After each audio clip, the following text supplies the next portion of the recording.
incendie a ravagé Marseille et sa région. Les hommes n'ont pas réussi à en venir à bout.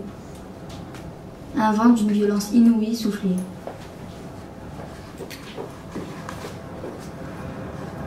Les tornades ont tout emporté et ont permis aux flammes de se propager.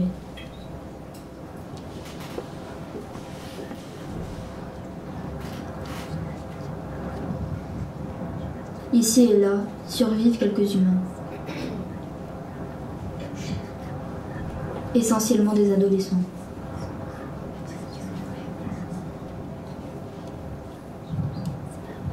Des adolescents à la peau dure.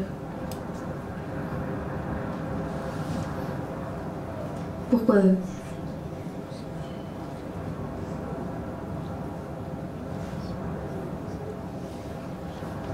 Peut-être car l'adolescence est l'âge des espoirs, des rêves, de la vitalité, des sentiments et de la ferveur.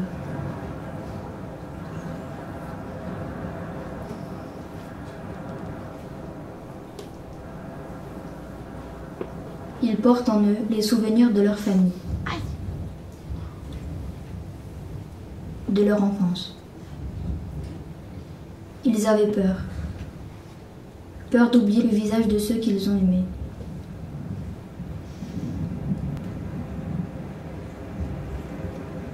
Ils avaient peur. Peur de mourir, de disparaître. Peur d'être consumés par la solitude.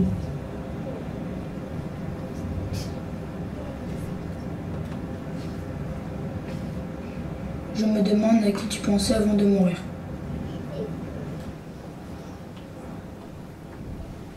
Je me demande quelle relation avais-tu avec la Terre, le monde. Pourquoi as-tu abandonné?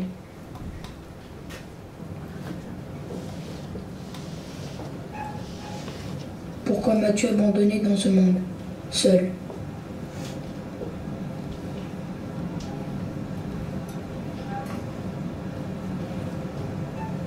Pourquoi m'avoir laissé ce fardeau?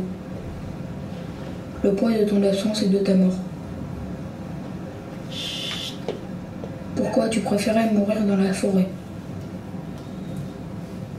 Pourquoi n'es-tu pas resté avec moi? Pourquoi suis-je la seule à me battre? À ne pas baisser les bras, ni abandonner comme tu l'as fait? Pourquoi m'as-tu laissé ces objets sans m'expliquer comment ils fonctionnent? Pourquoi suis-je seul à avoir ou comprendre ce que les autres ne comprennent pas? Alors que tu avais toutes les réponses. Pourquoi m'as-tu laissé avec des milliers de questions sans réponse? Je n'ai jamais eu de souvenirs ou de photos de toi. Je me demande ce que tu penserais de moi. Maintenant. Quels étaient tes rêves?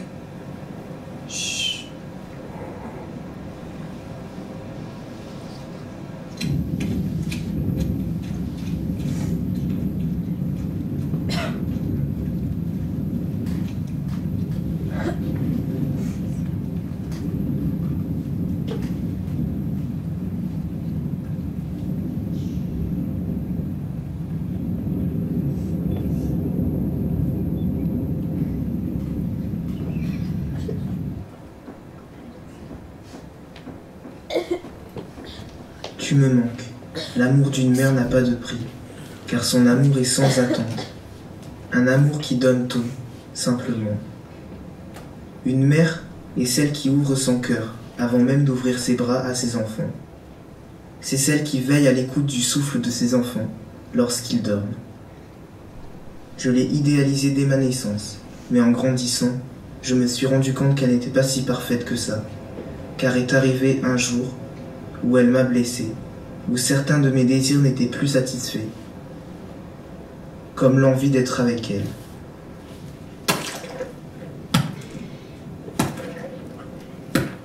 On ne peut pas parler de sa famille, parce que c'est privé, personnel, parce que dans la famille, il peut y avoir de la violence verbale, parce qu'on est timide et qu'on n'a pas envie de dévoiler ses secrets, Parce que ces secrets sont trop intimes et que c'est dur d'en parler.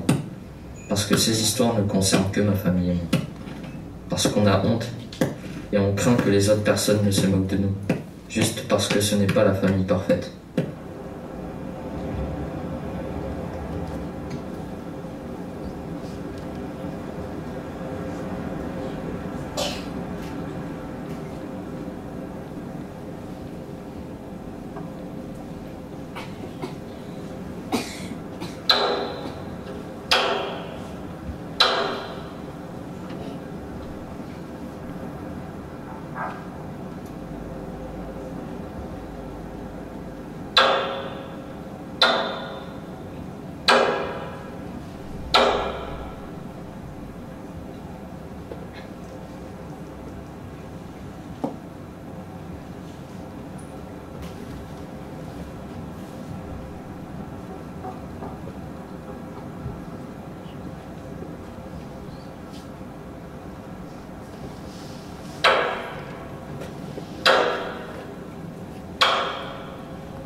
C'est le matin. Elle est seule. Elle marche vers le port. Tu es dans son ventre. Avec elle. Tu marches vers le port. Elle monte dans le petit bateau. Il y a beaucoup de vagues, beaucoup de vent. Elle a peur, mais elle a décidé de partir. Pour elle, pour toi. Tu sens sa peur, là, au creux de son ventre. Rien ne l'arrêtera. Tu le sens. Elle te l'a dit. Souvent, elle te raconte cette traversée, son voyage. Elle te raconte l'histoire de cet homme qui est dans le petit bateau avec son mouton. Elle te raconte les gens qui crient, le manque de place, les vagues, le vent, la peur. La première fois qu'elle t'en a parlé, tu avais 5 ans. Cela fait partie de ton histoire. C'est ce que tu m'as dit. Tu dis que tu as une histoire normale, une famille normale. Je ne sais pas si c'est ce que tu ressens, mais c'est ce que tu dis. On peut avoir du mal à parler de sa famille. Parce que c'est privé, personnel. Parce qu'on n'a pas envie de dévoiler des secrets. Parce que ces secrets sont trop intimes et ça peut être dur d'en parler. Parce qu'on peut avoir peur, honte. Parce que parfois nos parents ne veulent pas qu'on en parle. Parce que ces histoires ne concernent que ma famille et moi, tout simplement. L'histoire de ma famille fait partie de mon histoire. C'est ce que je connais et ce que je ne connais pas. C'est ce que je sais et ce que je ne dis pas. C'est ce qu'on me raconte et ce que je devine. Ce n'est peut-être pas la famille parfaite, mais ça veut dire quoi, une famille parfaite? En tout cas, c'est là d'où je viens, là d'où je pars, là où je reviendrai toujours. C'est mon point d'ancrage. Je ferme les yeux et je me souviens. Photographier. Il te manque. Tu aimerais aller au parc avec lui, jouer au foot avec lui, même si tu n'aimes pas trop ça le foot. Tu aimerais lui parler qui te répond. Tu vois Soala avec son père, tu vois Martial avec son père, et toi. Tu dis que tu te souviens un peu de lui. Tu dis qu'il était honnête et il faisait tout pour toi. Tu te souviens même qu'il te portait quand tu étais enfant. Parfois tu regardes des photos. Tu te demandes comment ça serait s'il était là et comment tu ferais. J'entends l'histoire de mon copain de classe. Ça me questionne. Parfois, ça me fait mal. En écho, parfois, ma parole s'échappe. Je dis de moi. Et ça fait du bien. Ça peut créer de l'émotion de parler de la famille. C'est normal, la famille c'est sacré. Oui, c'est sacré la famille. Il n'y en a qu'une dans ta vie. Après, la famille c'est pas que ton père, ta mère, tes grands-parents, tes oncles, tes tantes, tes cousins. Ce sont aussi les gens que tu choisis. T'as raison. En vrai, c'est grand une famille. Moi j'ai un cousin. On se voit l'été quand je pars en Italie. J'aimerais bien qu'on puisse se voir un peu plus souvent. Moi, mon grand-père, je l'ai vu 2 fois. Et après, il est mort. Moi, j'ai encore mes 4 grands-parents. Moi, du côté de mon père, je ne vois que ma grand-mère. J'ai un oncle aux US. Il sait que j'existe, mais moi je ne l'ai jamais vu. J'aimerais bien que mon père soit un peu plus présent. Forcément, avec ton père et ta mère, c'est différent. Je vois mon grand-père tous les mercredis. Il s'appelle Marcel. Je lui demande de me raconter son histoire. Il me parle de l'Algérie, de la guerre. Je lui pose des questions. Est-ce que tu as vu des gens se faire torturer? Est-ce que tu as déjà tué quelqu'un? Que se serait-il passé si tu les avais défendus? Comment vivais-tu le fait d'être si loin de ta famille? Et mamie, comment ressentait-elle ton absence? Nos histoires se croisent, se rencontrent, se partagent. J'interroge mon père, j'interroge ma mère, mon grand-père, ma grand-mère. Parfois je n'ose pas, alors j'imagine. Mon histoire, c'est aussi une histoire dans la grande histoire.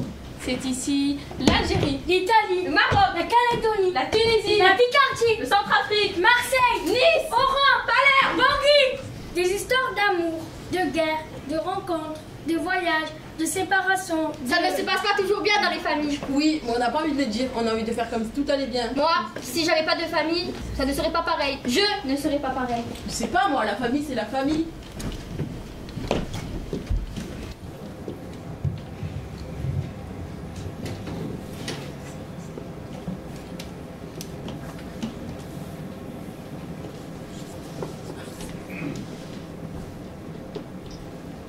C'est difficile de parler de moi. Ça ne m'intéresse pas de connaître mon histoire.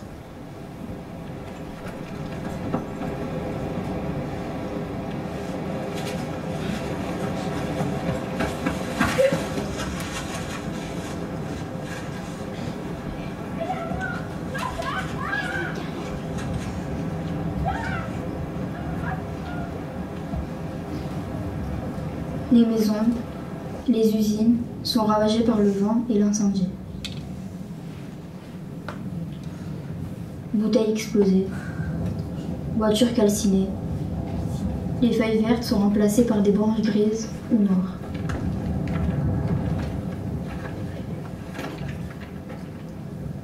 Je patienterai jusqu'à ton retour, deux pieds fermes.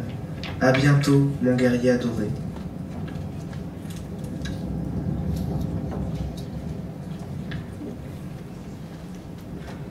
L'amour, le feu, le monde, l'amitié.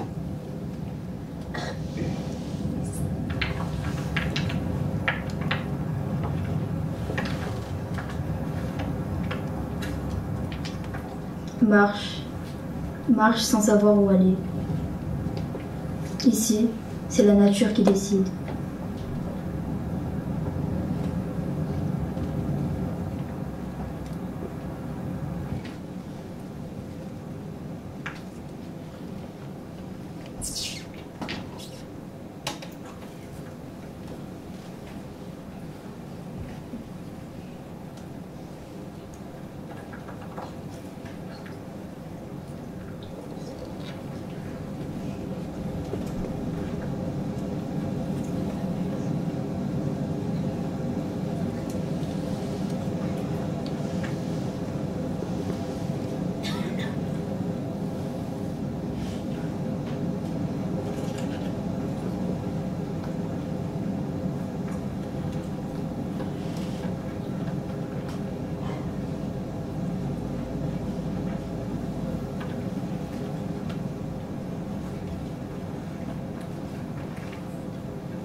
Une flamme de tous les instants.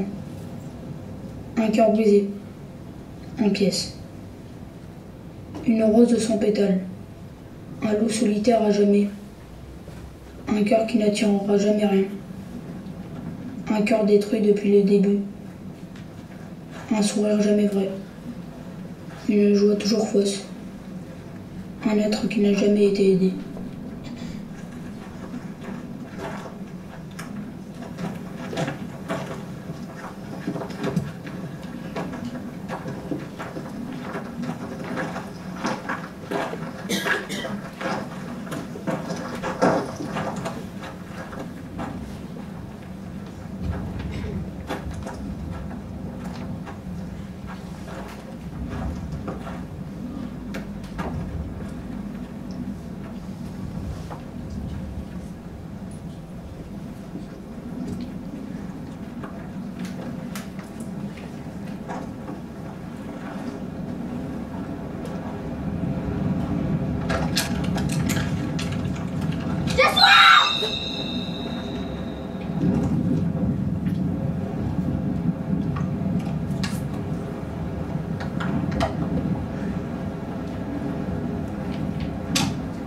malgré les violences, les coups subis. Elle est restée forte, déterminée même après la mort. Elle restera toujours dans mon cœur, éternelle qui ne vieillira jamais. Un cœur qui bat pour tous, une femme qui ne vit que pour l'amour.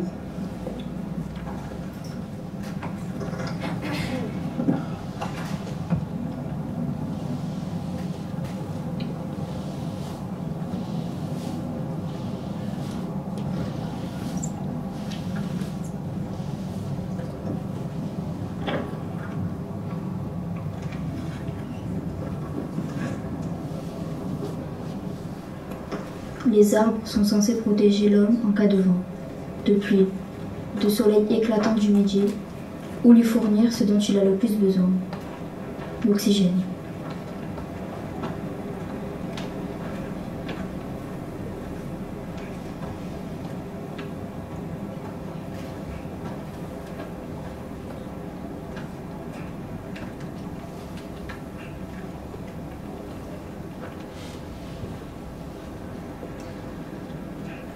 Je ferme les yeux et je me souviens. Jour de carnaval. Une rose qui s'épanouit. Une fleur magique. Un pétale de fleur qui virevolte au gré du vent. Qui s'épanouit au chant des oiseaux. Qui ne vit que pour le feu.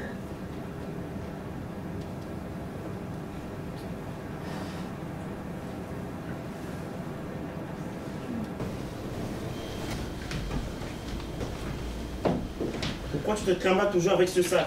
Parce que j'ai envie. Il y a quoi dedans? Des pierres. Des pierres? Tu portes des pierres? Je ramasse les pierres qui me plaisent. Et quand le sac est trop lourd, je fais des petites montagnes de pierres. T'es bizarre, toi. Elle n'est pas bizarre, elle laisse des traces. Tu laisses des petites montagnes de pierres pour qu'on nous retrouve? Chut.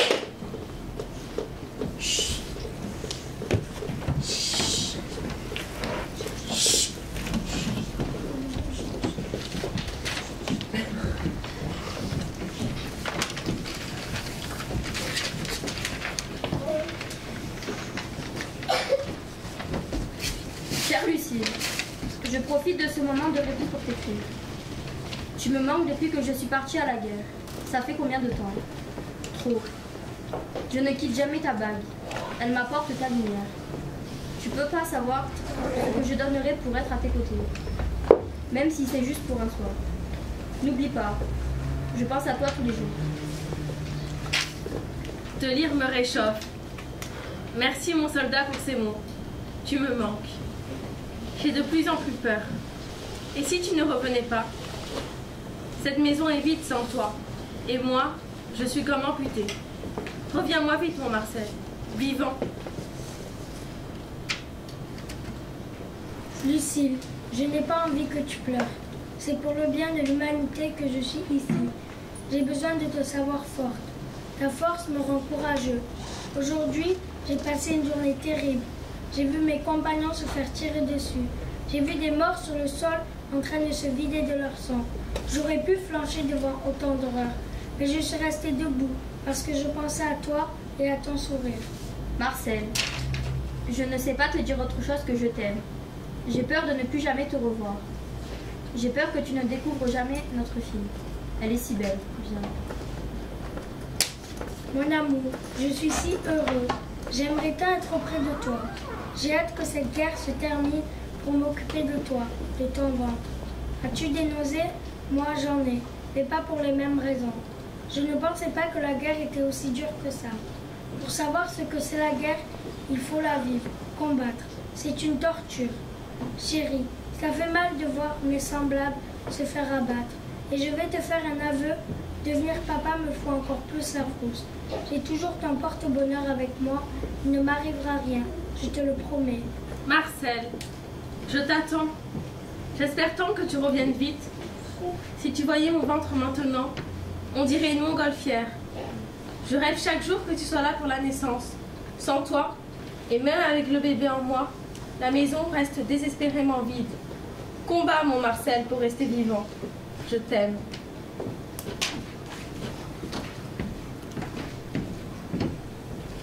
C'est l'eau de la citerne? Risque pas, faut pas la boire. Tu connais notre endroit? Possible.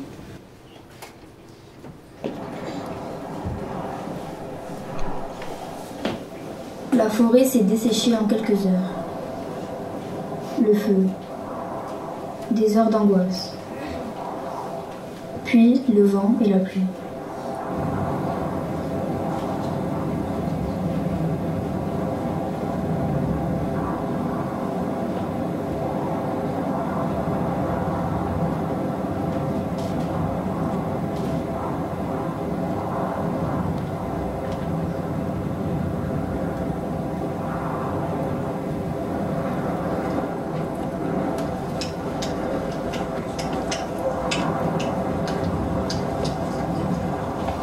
Mais alors qu'ils se croyaient seuls, ils finirent par se rencontrer et par avancer ensemble vers une terre promise, celle de leur futur, de leur monde à venir.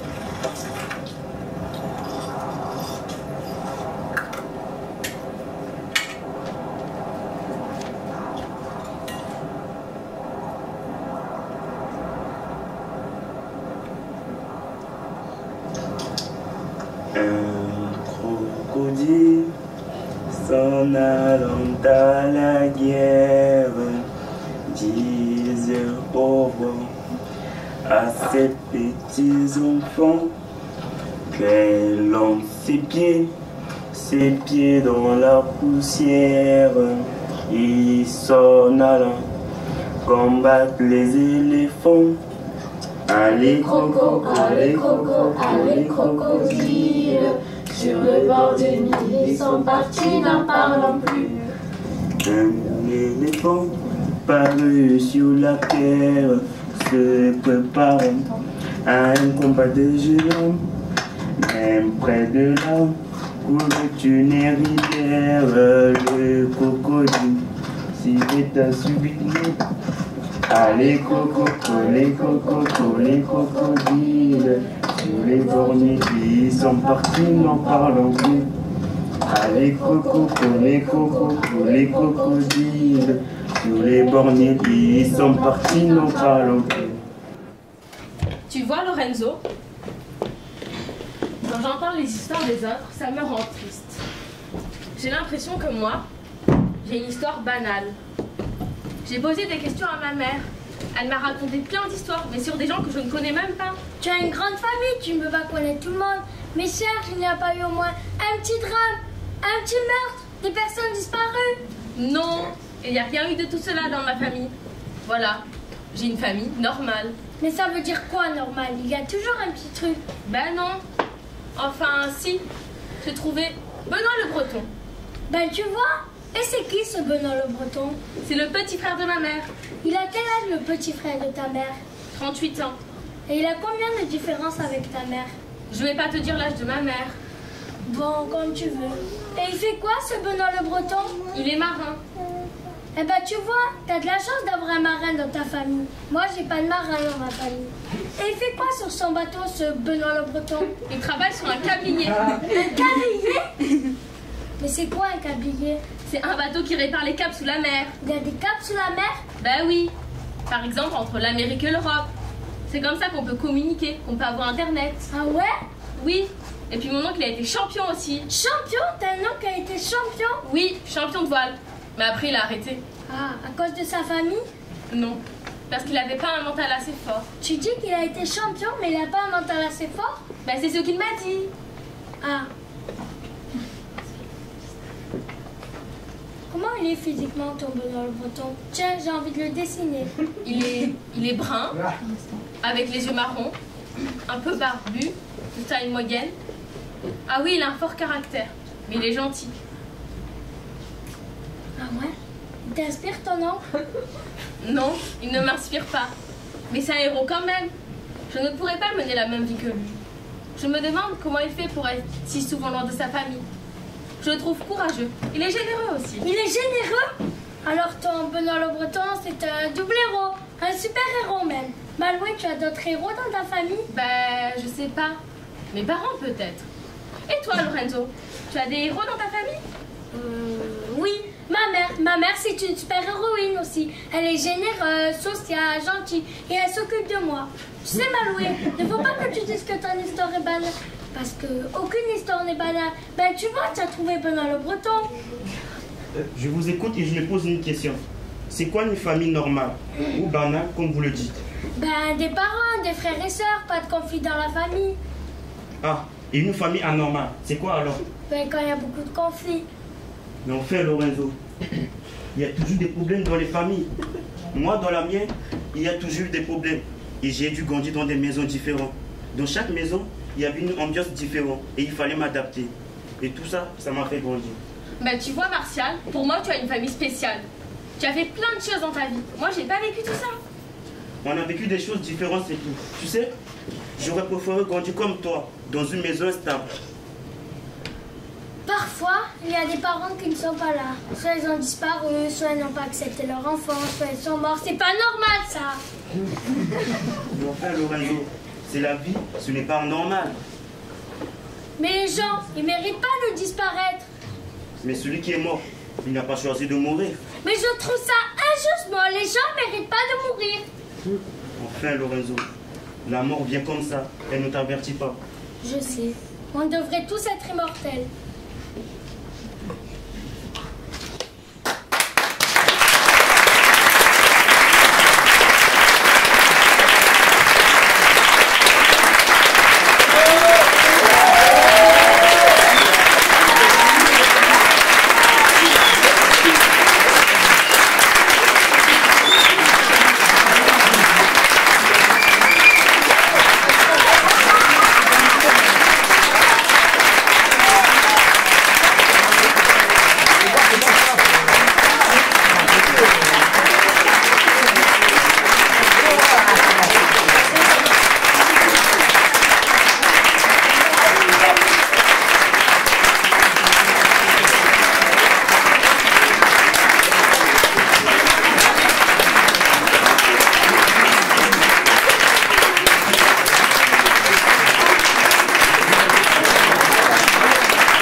Fallait pas la